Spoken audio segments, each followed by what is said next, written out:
Nora Whitaker received the package from Montana on a December morning, just as her small coastal town in Maine had been covered by the season's first thin layer of snow.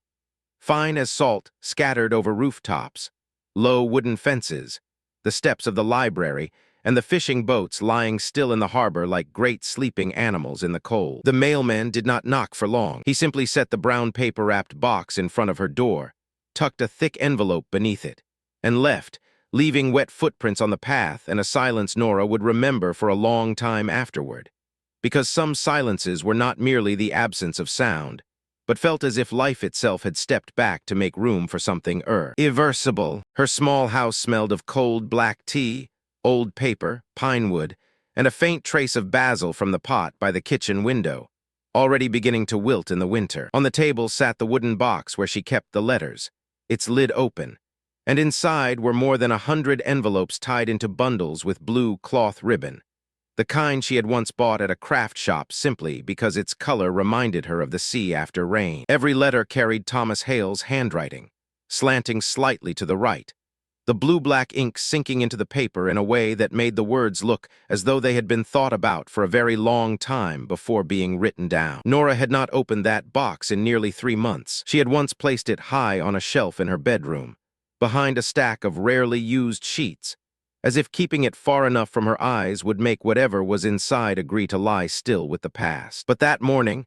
when she saw the package from Montana, she knew that nothing once written by hand was willing to disappear just because someone wanted to keep living. She opened the parcel with the small letter opener Thomas had once sent her in an autumn letter, and inside was the gray wool scarf she had left behind at his house during her week in Montana, folded with a care so precise it almost hurt. It no longer smelled like her. No scent of Maine rain, no scent of library paper, no lavender soap she used because Grant, her ex-husband, had once said overly sweet smells gave him headaches. The scarf now smelled of dry wood, a faint trace of old tobacco even though Thomas had once written that he had quit smoking, and the cold smell of a house that had been shut for too long. Beneath the scarf was an unsealed envelope, with no address, no stamp. Only her name, Eleanor, written in full, not Nora. Thomas almost never called her that. In the early letters, he had once said Eleanor sounded like the name of a woman standing inside an old painting, while Nora was the name of someone who could sit barefoot in a kitchen at midnight,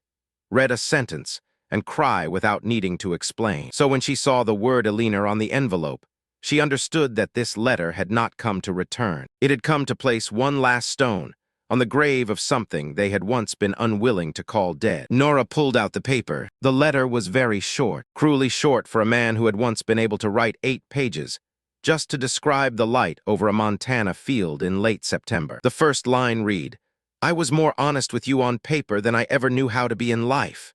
He had been more honest with her on paper than he had ever known how to be in real life. Nora read the sentence once, then set the paper down on the table. She did not cry right away. Tears, in the kinds of things that truly change a person, often arrive late, like guests who do not want to enter a room where an accident has just happened. She only looked at the bundles of letters in the wooden box, the envelopes marked with Montana postmarks, the edges of the paper slightly curved from having been read by her hands too many times, and saw an entire year and a half of her life reduced to paper, ink, blue ribbon, and a wool scarf that no longer carried her scent. This was not a breakup because love had run out. That might have been easier. This was the death of a bright room that had truly existed.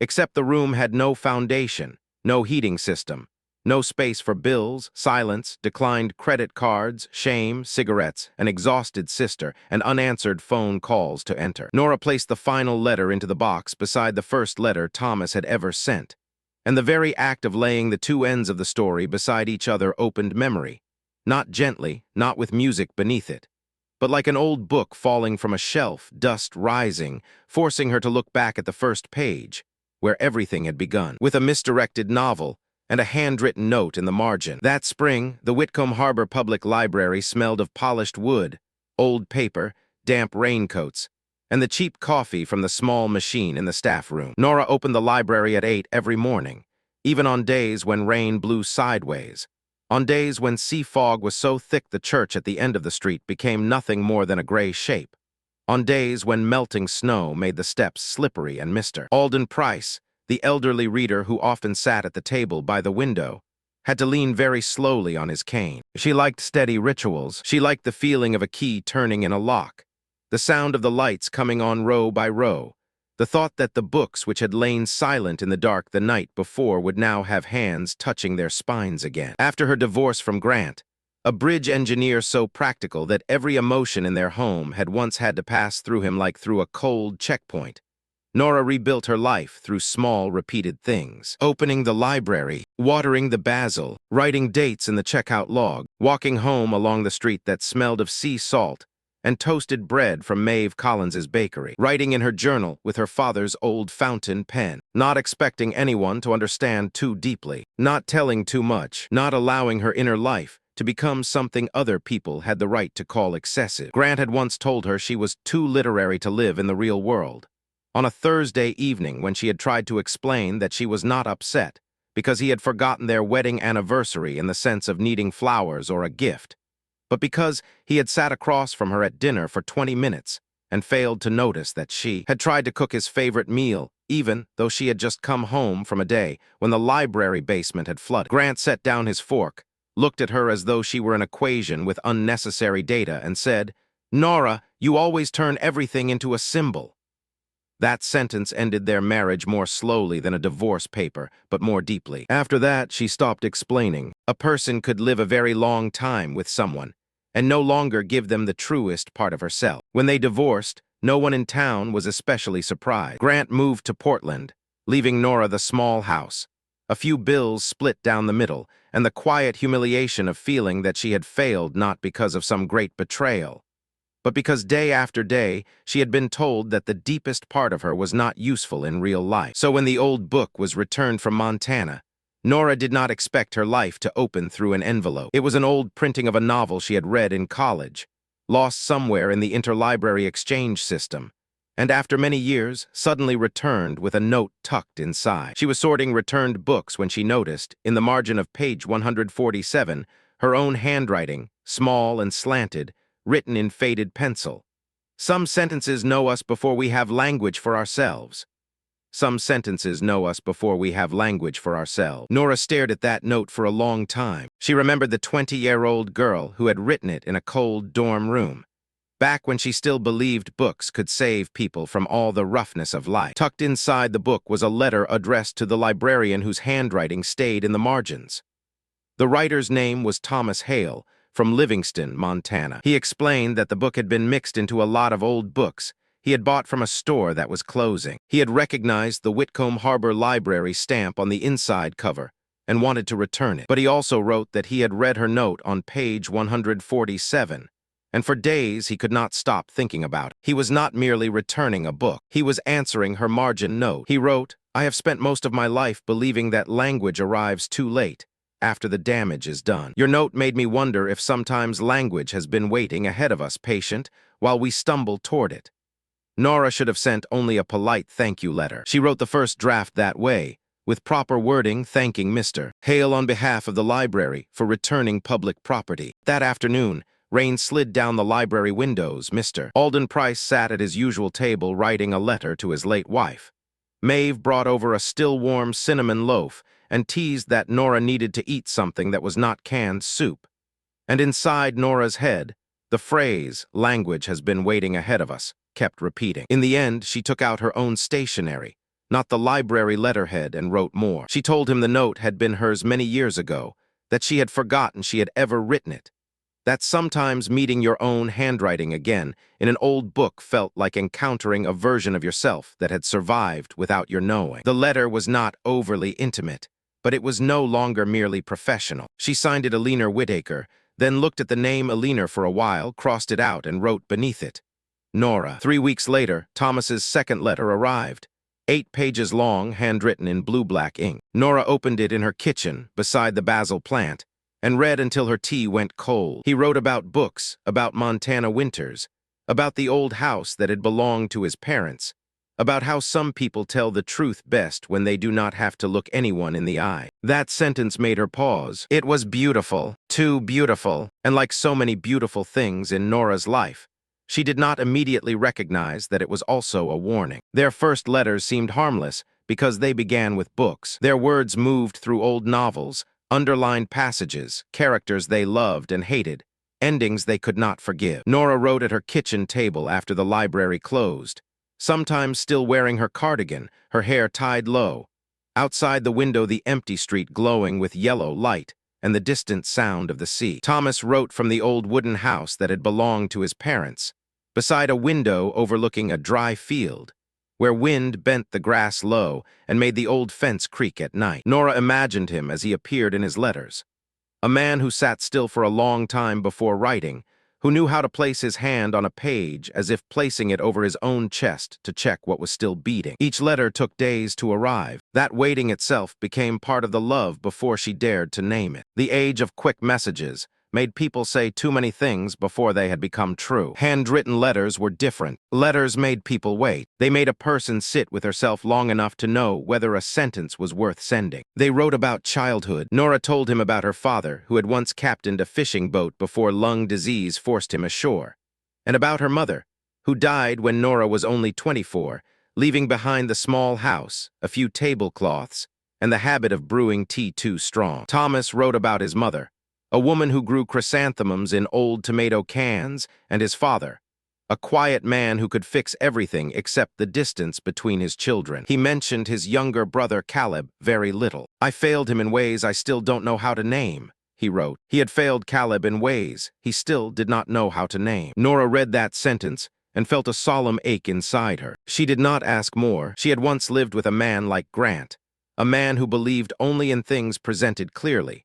So Nora felt proud that she did not demand Thomas open himself before he was ready. She considered not asking a form of delicacy. Later, she would understand that sometimes not asking was also a way of protecting her own dream. Thomas sent her a dried leaf from Montana in his 7th letter, saying it had fallen on his porch step just as he was thinking about what she had written about autumn in Maine, where the red maple leaves looked like wounds that had learned how to glow. Nora placed the leaf in her journal. Then she bought better writing paper. Then she began noticing postmarks, the hour the mailman usually passed, the weather in Montana on the map. Maeve Collins, her closest friend and the owner of the bakery beside the library, noticed Nora changing before Nora admitted it to herself. Maeve was the kind of woman whose hands were always dusted with flour, whose curly hair was hastily tied back, whose voice was warm but never soft enough to lie. One morning when Nora came in to buy cinnamon rolls, Maeve saw her slipping an envelope into her coat pocket like someone hiding a small flame and said, "There's someone." Nora blushed like a young girl, even though she was 36. "It's just someone who writes letters." Maeve raised an eyebrow. "Nobody says just in that voice if it's really just that." Nora defended herself lightly, explaining that Thomas lived in Montana, had once been a literature teacher, that they only wrote about books and life, that it was nothing like the stupid modern dating apps, nothing like those hollow conversations where men asked if she liked Wow King on the beach, even though they lived beside the sea year-round. Maeve did not mock her. That helped Nora relax, but Maeve poured coffee, pushed it toward her, and said, "I'm not afraid the letters aren't real. I'm afraid letters can be very real and still not be enough." Nora fell silent. Maeve wiped her hands on her apron. A letter never leaves dishes in the sink. A letter never gets sharp because its card was declined. A letter never disappears for 3 hours and tells you not to make it a big deal. Real people do. Nora felt irritated, not because Maeve was wrong, but because her words dragged something beautiful down to the ground too quickly. She said Thomas was not like that. Maeve only replied, "I hope not. But remember that loving someone's voice on paper is not the same as loving the way they live through an exhausting Tuesday." While Nora was falling in love with the man in the writing, Thomas was also falling in love with the place where he could become the best version of himself. Outside the letters, his life in Montana did not have the gentle light he described. The house his parents left behind had a porch sagging on one side, a kitchen sink that clogged now and then, and a back door that had to be lifted slightly before it would close. Electricity bills were stacked on the table. His old truck needed new brakes. He worked part-time at a woodworking shop, staining, delivering tables and chairs, repairing cabinets, doing work that used his hands more than his mind because after Caleb's death, standing in front of a classroom talking about poetry had become unbearable. Thomas had once been a high school literature teacher, loved by students because he knew how to make old poems sound like something someone had just said in the hallway. But after Caleb died, He missed work repeatedly without notice, skipped parent meetings, stood in the middle of class and suddenly forgot what he was teaching when one student laughed like Caleb. Eventually, he left the school. In his letters to Nora, he wrote that he stepped away from teaching after grief made language unreliable. That sentence was beautiful, but it did not say that the principal had given him 3 chances. It did not say Lydia, his sister, had called to apologize on his behalf. It did not say he had left tax letters unopened for 4 months. It did not say he had once disappeared from his family for a week, sleeping in his truck near a lake covered in thin ice, then returned as if he had only gone out for cigarettes. Lydia Hale left a voicemail Thomas did not listen to until the 3rd time. "Tom, you can't keep disappearing every time something needs a signature." He heard his sister's voice, looked at the tax envelope on the table, then sat down and wrote to Nora about how the wind the night before had made the field sound like the sea. He was not trying to deceive her in the way a bad man tries to deceive. He simply chose the part of himself he could bear to look at. In letters, he had language for pain. In real life, pain had due dates, phone calls, signatures, the smell of old dishes in the sink, and a sister pounding on the door because she was tired of being the adult for both of them. Once, Thomas tried to tell Nora about the debt, about having borrowed money from Lydia to repair his truck, about Caleb dying after an argument that still replayed in his head every night. He wrote 3 pages, then he read them back and thought he sounded small, chaotic, dull. He tore up the letter, burned it in the wood stove, then wrote another version about how some mistakes cannot be told too soon because if they are named wrong, they become the wrong thing forever. Nora read the 2nd version and cried. Thomas looked at the ashes of the first and felt relieved in a way that made him ashamed. The first love letter did not contain the word love. It arrived on a rainy afternoon when the library closed early because of a storm, and Nora carried the envelope home in her coat pocket like something warm and alive. She opened it under the kitchen light, listening to rain strike the glass, listening to the kettle breathe steam. Thomas wrote that he thought of her when light lay across the field at 6 in the evening, when an old radio played a song he did not know the name of, when he placed his hand on the book that held her note and realized a person could enter his life through a pencil mark made years before. He wrote, "I don't know what name to give this, Nora. I only know that your words have begun to change the temperature of rooms you have never entered." Nora put a hand over her mouth. Part of her was afraid. Another part of her felt like someone who had been standing in the rain for too long and had just seen a light inside a house. She wrote back that night, longer than any letter before. She told him about Grant, not the whole marriage, only the pieces she had never let anyone read. The way he sighed when she read him a beautiful passage, the way he called her journal, the place where you turn ordinary life into tragedy. The way she once stood in the bathroom after he had fallen asleep, looking at herself in the mirror, wondering whether she real. Lie was too deep, too much, too difficult to live with. She wrote, "I don't know if this is love or loneliness finding a language, but I know your letters make the room less empty." She did not know whether this was love or loneliness finding a language, but his letters made the room less empty. 2 weeks later, Thomas answered with 3 words, "Then let it." From then on, their love no longer pretended to be a friendship about books. It did not blaze up through grand declarations. It seeped in. Nora lived by the rhythm of envelopes. Thomas became the person she told about a difficult day at the library, about how Mr. Alden Price wrote to his dead wife every month, about how Maeve burned a batch of scones and blamed politics, about how the sea in summer smelled of seaweed and wet penny. Thomas told her about the field, about a neighbor's horse that often stood looking at him as if judging him, about former students who sometimes emailed asking if he would ever teach again, about Caleb in fragments too small to form a full truth. The more they wrote, the more they built a private room no one else could enter. In that room, Nora was not too literary. Thomas was not a mess. They were 2 souls who had endured enough rough life and had finally found the right language. But Maeve would not let Nora forget the ground. In the bakery, between the smell of cinnamon, flour, and hot coffee, she asked what Thomas did for work, how he lived, whether he was stable, whether he had ever been married, whether he had children, why he did not call often. Nora found the questions crude, even though Maeve asked them gently. "You're acting like I'm being tricked," Nora said. Maeve set down a tray of pastries. "No, I think you're in love. People in love don't have to be tricked to overlook things." Nora was angry. "Letters are so much deeper than those dates where people sit staring at their phones and ask what movies I like." "I believe you. Then why do you keep dragging it down?" Maeve looked at her, warm-eyed but firm. Because if a love can't survive a few ordinary questions, it won't survive ordinary life.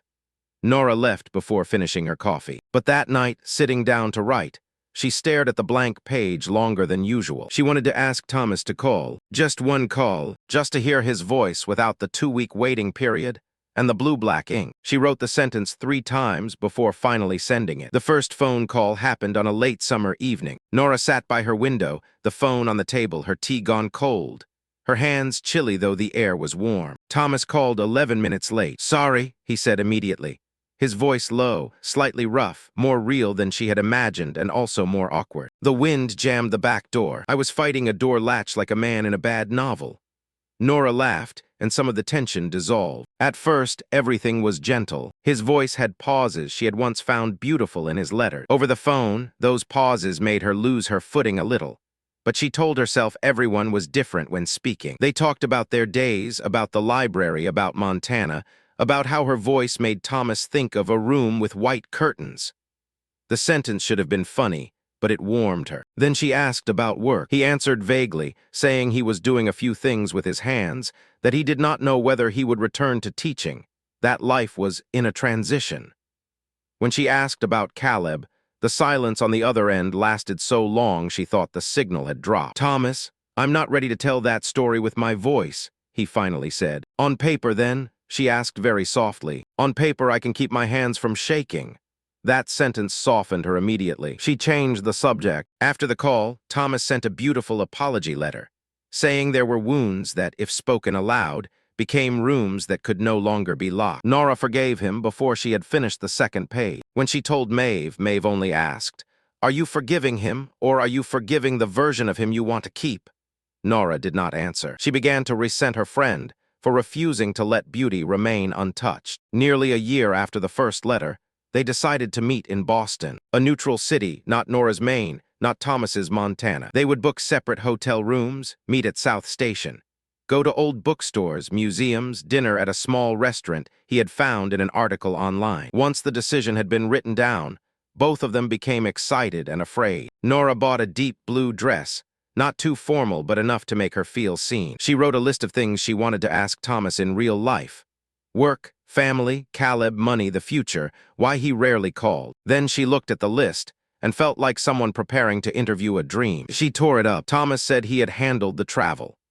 He did not say that his card was near its limit, that he had to borrow part of the airfare from Lydia, that Lydia had stood in his kitchen, hands on her hips, looking at the pile of bills on the table and said, "You're flying halfway across the country to meet a woman who thinks you're who, Tom?" He got angry, saying Nora did not think he was anything. Nora knew him. Lydia gave a tired laugh. "She knows your letters." Before the flight, Lydia found Nora's email address from an old envelope Thomas had left on the table and sent a short line. "Please don't build your whole heart on what my brother writes."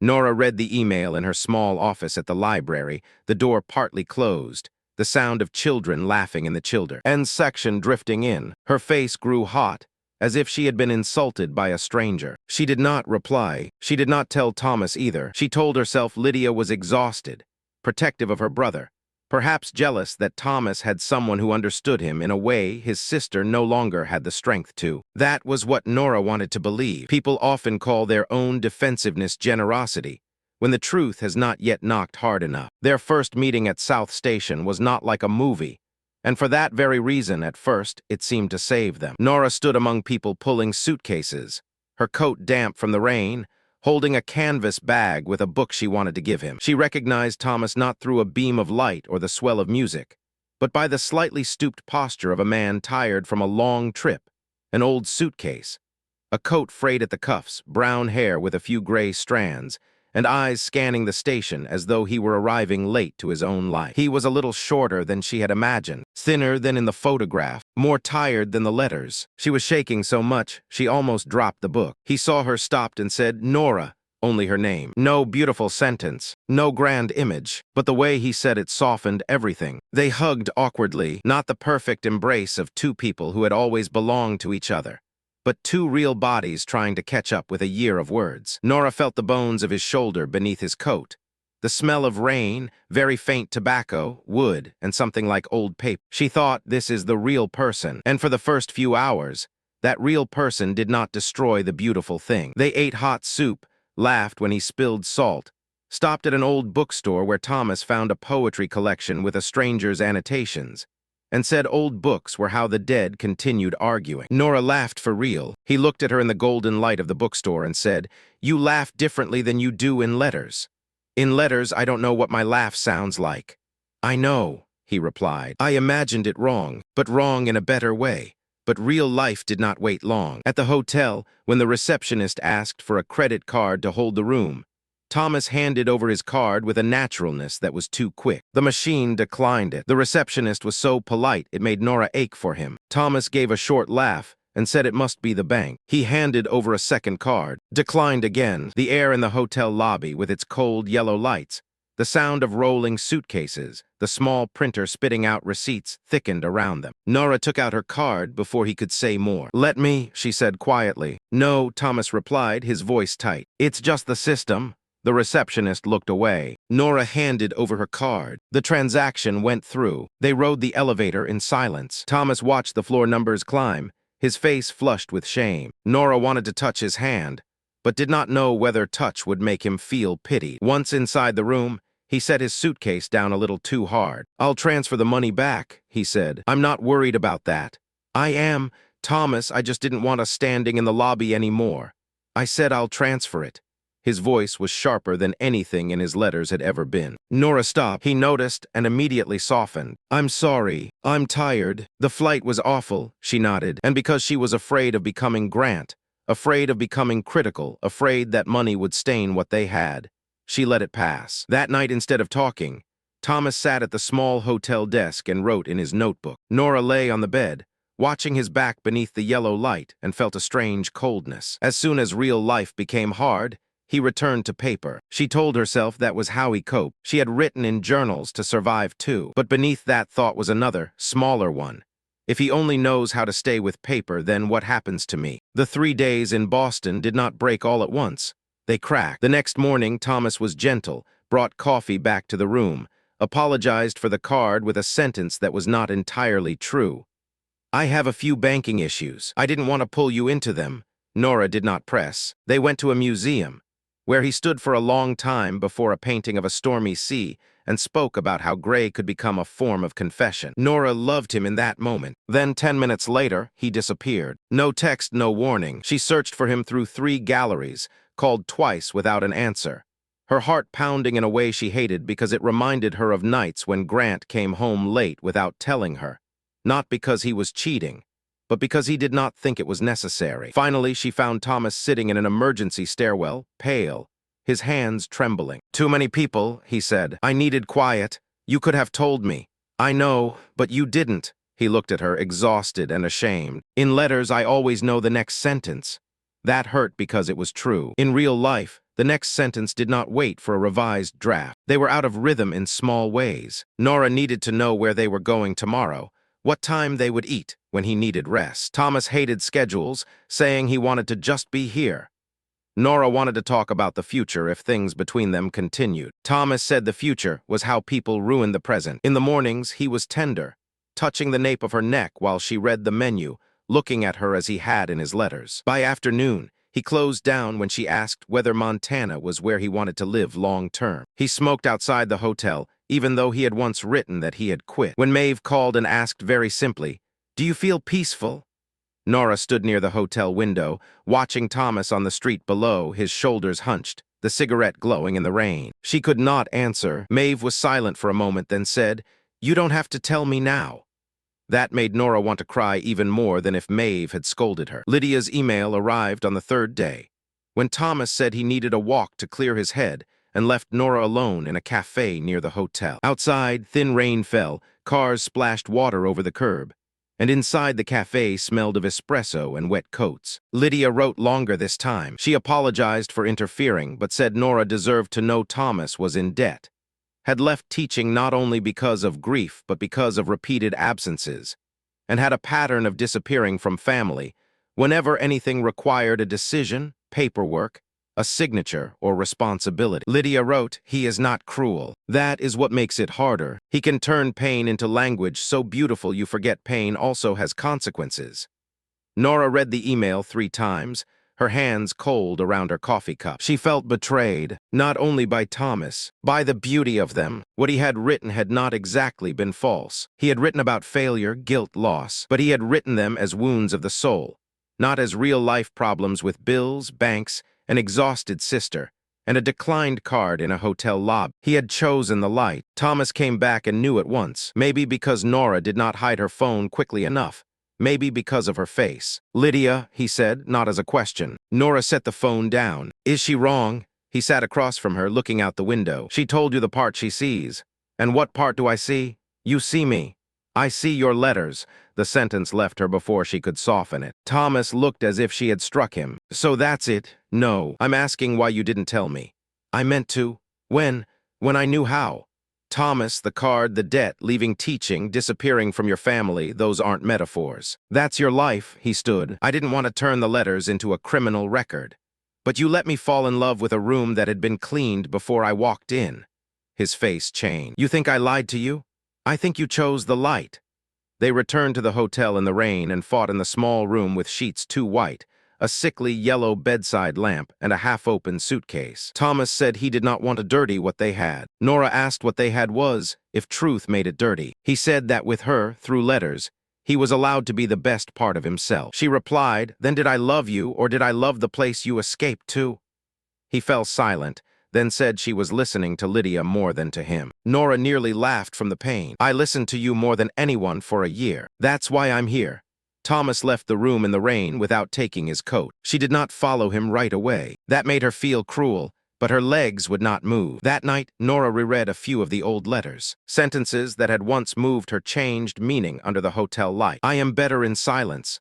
I don't always know how to stay. Paper lets me be brave." It had all been there from the beginning. He had not hidden completely. She had not looked completely. She had read those sentences as poetry, because she needed to believe that someone had finally loved the deepest part of her. She thought of Grant, of how he had once called her too literary. Perhaps because Grant had made her ashamed of her inner life, Thomas became too beautiful a correction. He loved the very part Grant had dismissed as useless. And because of that, Nora had let that love through the door too easily, carrying fewer inspection papers than any library borrower. Thomas returned near dawn, soaked through, his lips blue from the cold, shaking so badly he could not get the key into the lock on the first try. When she opened the door, he stood there like a lost child. "I didn't know where else to go," he said. Nora gave him a towel, made hot water, watched him sit trembling on the edge of the bed. She understood he truly needed her. But in that moment, something cold placed a hand on her shoulder.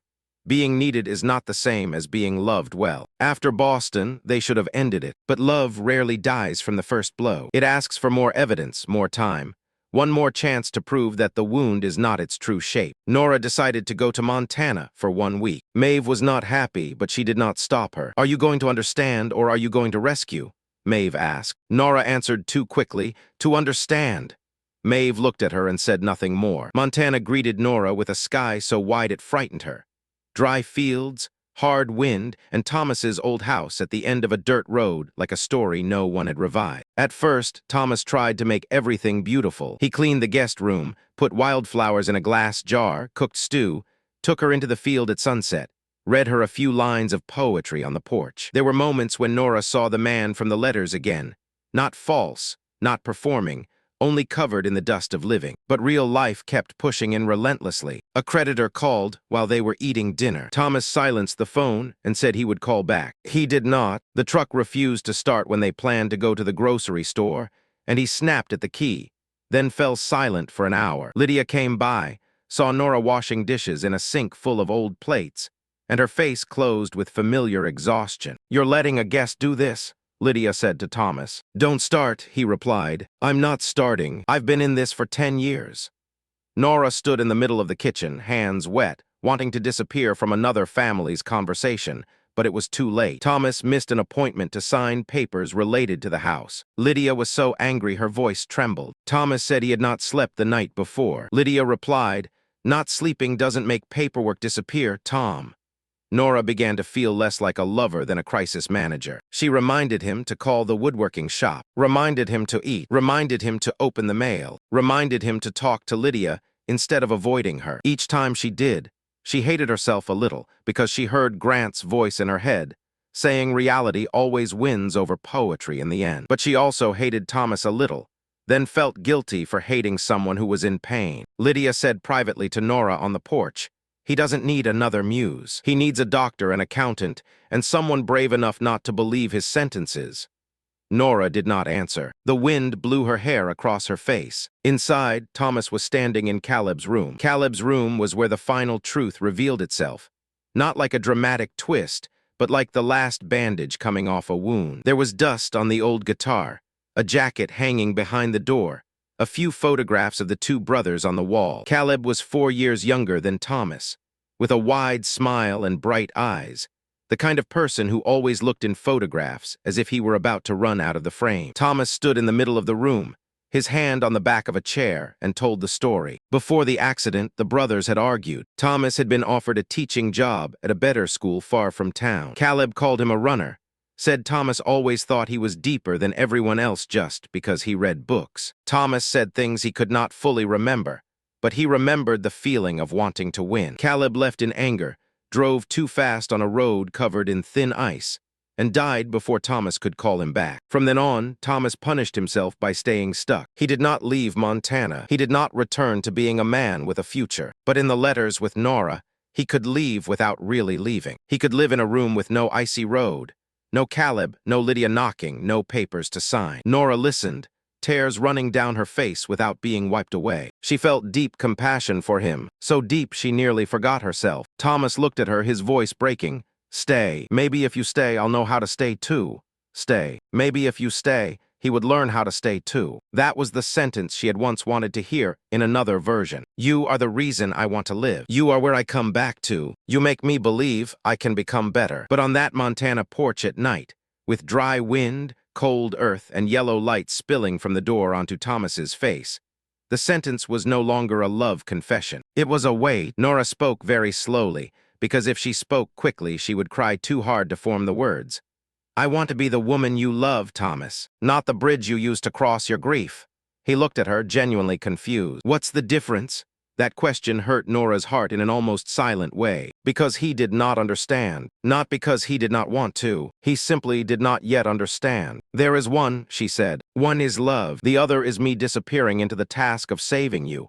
Thomas said nothing. In that silence, Nora knew he had not yet learned how to stay with a person without turning that person into shelter. She returned to Maine after that week. They did not end immediately. People who have loved each other through a year of handwritten letters cannot cut the cord with a single flight. They wrote less. They called a few times. Every call was exhausting, full of pauses that were no longer beautiful. Thomas said he was trying. Nora asked how. He said he had opened a few old letters from the tax office. She asked if he had called back. He was silent. She asked if he had spoken to Lydia. He said his sister did not understand. She asked if he had looked for therapy. He said the waiting list was long. Every answer could be true, but none was enough. Nora began to look at his letters with a different eye, not cheap suspicion, but like someone who had finally learned how to read the spaces between the words. A few weeks later, Thomas came to Maine. He said he needed to see her one last time, or for the first time truly. It was raining when he arrived at Nora's house. Not storm rain,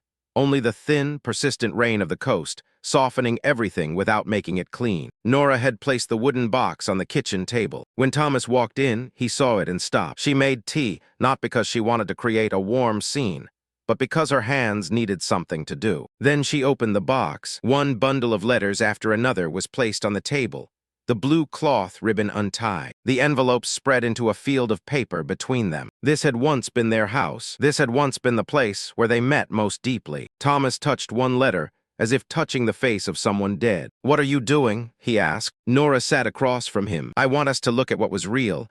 I know it was real. I know too. That's what makes this hurt more."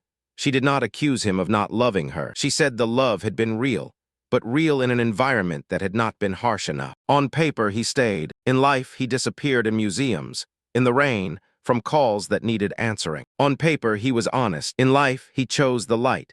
chose half-truths beautiful enough for her to love him without knowing she was stepping into a house with no foundation. On paper, they understood each other. In life, they exhausted each other. Thomas cried, but this time his tears did not pull her toward him the way they once had. He said they could try again, slower, more honestly. Nora wanted to believe him. She wanted to believe him so badly. She had to keep both hands under the table, so she would not reach for his. She asked if he had called the lawyer about the house. He was silent. She asked if he had answered Lydia. He looked down. She asked if he had scheduled therapy. He said, "I'm looking." She nodded, and that nod was not agreement. It was the sound of a door closing. "I love the man who wrote these letters," Nora said. Thomas looked up, wounded. "I'm here. I know." She looked at him, at the real man, tired eyes, Rain still clinging to his coat, his hands trembling slightly. "But you haven't learned how to stay." There was no shouting in that sentence, no victory. It simply placed the truth on the table beside the letter. Thomas left after the rain had stopped. He left behind an unsealed letter on the table. Nora did not open it right away. She sat in the kitchen for a long time, surrounded by paper and ink, listening to the distant sea, listening as her house returned to silence. Only that night did she open it. In the letter, Thomas did not ask to come back. He only wrote that he had once believed if he could speak pain beautifully, then he had learned how to live with. That Nora was the first person who made him understand. There were words that could not save anyone if the person writing them still refused to step off the page. The letter did not make her feel lighter. It was only true. Time afterward did not heal Nora in any way other people could see. She still opened the library at 8, still watered the basil, though winter slowly killed it, still passed Maeve's bakery, where Maeve did not say, "I told you so," only placed a warm cinnamon roll in front of her, and said cold days needed butter more than advice. Mr. Alden Price still came to the library every month, writing letters to his late wife in trembling handwriting. One day Nora asked whether he ever wished for a reply. He looked at the page for a long time and said, "No. At my age, you learn that letters don't replace people. They only hold the place where someone once sat." That sentence followed Nora home. She did not burn Thomas's letters. She did not send them back. Burning them would have been a different kind of lie, as if beauty had never existed just because it did not survive. She tied them with blue cloth ribbon, placed them in the wooden box, and put it high on the shelf. She no longer read them every night, no longer touched them when she felt lonely, no longer used them as proof that someday he would become the man in the letters. Thomas returned to Montana. He began therapy, irregularly at first. He called Lydia back after 3 weeks, then more often after that. He handled the paperwork for the house, slowly, shamefully, once disappearing again for 2 days, but returning and apologizing instead of writing a paragraph about helplessness. He wrote one final letter to Nora, but did not send it. In it, he admitted he had loved her truly, but had loved her more as a refuge than as a person who needed to be met in reality. He folded the letter and placed it in the drawer of his desk, where there were a few blank envelopes and a photograph of Caleb. He did not send it. Perhaps that was the first kind thing he had done after so many beautiful sentences. Years later, when Nora was clearing out the house because the roof needed repairs, and she had to move a few things out of the bedroom, the wooden box fell from the high shelf. The lid sprang open. The smell of old paper rose into the air, dry, gentle, merciless. Nora sat down on the floor. Her hair had a few more visible strands of gray. Her hands had small lines in them, and life had passed through her in quiet ways. She took out one letter at random, opened it, and read a line Thomas had once written about how her letters made the Montana field feel less empty. It still hurt, not like a knife, like a room in an old house she no longer entered but still knew was there. She folded the letter and placed it back, tying the blue ribbon again. Outside the window, the mailman passed down the street, stopped at the house next door, then walked on. There was no envelope for her. Nora watched him until he disappeared behind the fence. She did not feel relieved. She only felt a truth lying more still than before. Nora and Thomas had loved each other through letters like two souls, finding the right language, at a time when both of them were too tired to live inside the noise of real life. But real life does not need only language. It needs someone who stays when a card is declined, when bills arrive, when silence is no longer beautiful, when an answer must be spoken through action instead of blue-black ink on good paper. That love did not survive, but it did not disappear. It became a room in memory, bright and beautiful, locked, and forever not enough to live inside.